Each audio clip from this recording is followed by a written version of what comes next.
Comme le Rabbi nous demande que durant cette période entre Shiva Asar B'Tammuz et Tisha B'Av, que j'aime appeler Chol HaMoed, puisque nous savons que ce sont des journées qui vont être transformées en fête, le jeûne de Shiva Asar B'Tammuz et le jeûne de Tisha B'Av deviendront les plus grandes fêtes. Donc nous sommes Chol HaMoed.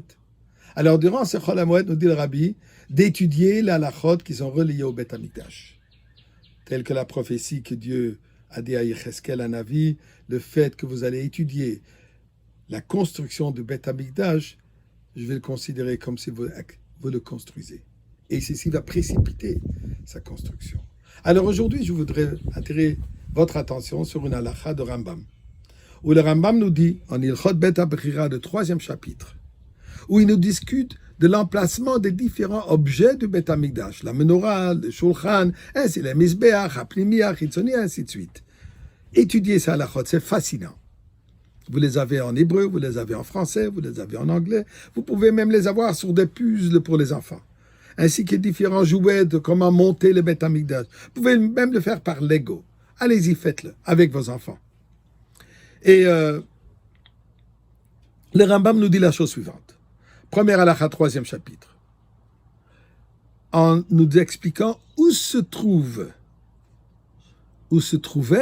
et aussi où se trouve aujourd'hui le Aron HaKodesh, l'Arche Sainte. Il y a des rumeurs qui disent qu'elle se trouve au Vatican. Il y a d'autres qui prétendent quelque part en Éthiopie.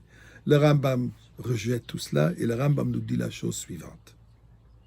Et bien sûr, c'est le Rambam qui est l'autorité sur ces sujets, comme tous les autres sujets de Torah d'ailleurs. Il dit Even Haïta Bekodesh HaKadashim. Il y avait une pierre, cette fameuse pierre qui est le centre du monde. Et cette pierre qui était dans le Kodesh HaKadashim, au côté ouest, là-dessus était placé le Aron HaKodesh. C'est là où l'Aron HaKodesh a été placé. Et il continue, ainsi que une petite cruche de manne que Moshe Rabbeinu a mis de côté pour rester jusqu'au temps de la Géoula, pour l'éternité, ainsi que le bâton d'Aaron HaKohen. Ce bâton, c'est un bâton très spécial, puisque c'est le bâton qui représentait l'amour d'Aaron HaKohen vers tout le peuple juif. C'est avec ce bâton qu'on a sorti Am Israël de Mitzrayim. Donc c'est le bâton de la Géoula, c'est le bâton de l'amour d'Avat Israël. Et ceci a été placé là-bas. Ensuite, le Rambam continue.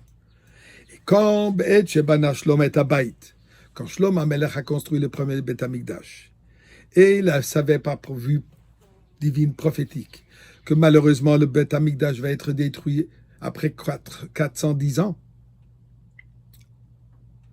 alors il a prévu un endroit souterrain, caché, entombé dans la montagne de Harabait, profondément, une manière où personne ne peut y arriver. Jusqu'à date, personne ne peut arriver et personne ne pourra arriver que quand Mashiach viendra, on aura de retour le Beth Amikdash à Shlishi, là il reviendra. Comment exactement? On va le savoir très bientôt.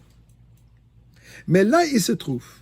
Et c'est là où le roi Yoshua a demandé aux Lévi'im, comme c'est rapporté dans le Tanakh, que ça a été déposé là-bas. Là, le Rabbi pose la question. Le Rambam n'est pas un livre d'histoire. Le Rambam est un livre d'halachot. Quel halakha on en déduit du fait que le Aron HaKodesh se trouve dans cette cave souterraine? C'est quoi le sens? Eh bien, la raison est très simple, nous dit le Rabbi. Dans le deuxième Beth Amikdash, ceci manquait. Il n'y avait pas le Aron HaKodesh dans l'Arche Sainte, n'était pas dans le Kodesh HaKadashim. Alors la question se pose, alors de quoi c'est un Beth Amikdash? Imaginez-vous un Beth HaKnesset, un Beth HaMedrash, il n'y a pas de Sefer Torah, il n'y a pas de Teva, il n'y a rien, il n'y a pas de Siddur, il n'y a rien. Surtout l'essentiel, il n'y a pas de Sefer Torah. Est-ce que ça va être considéré comme un Beth HaKnesset? C'est ça ce qui le fait Beth Amikdash. Comment est-ce qu'il est le Beth Amikdash? Là vient la réponse du Rambam, il dit, l'Aron HaKodesh était là, mais à deux places. Dieu, dès le début, a dit à Shlomo HaMelech, prépare une place en haut sur la pierre et prépare une deuxième place cachée en bas dans la Harabaïd, mais dans la profondeur. C'est ça son endroit. Donc, elle n'a pas manqué dans le deuxième Beth Amikdash. Ce qui a manqué, c'était notre vue. Physiquement, on ne l'a pas vu. Mais pas puisque le fait qu'on ne l'a pas vu est considéré qu'il n'est pas là. Il y a des choses qui sont présentes, concrètes, réelles, vivantes, même si moi, je ne suis pas capable de le voir.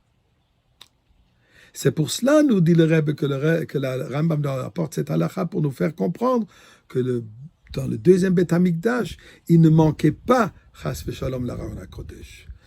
Et ce que nous prions à Kadosh Baruch Hu, que ce Aron HaKodesh se dévoile déjà, vient ensemble avec le Beth Amikdash directement du ciel, et ensemble nous allons fêter, danser, chanter encore aujourd'hui même dans le Beth Amikdash Hashlishi avec Mashiach.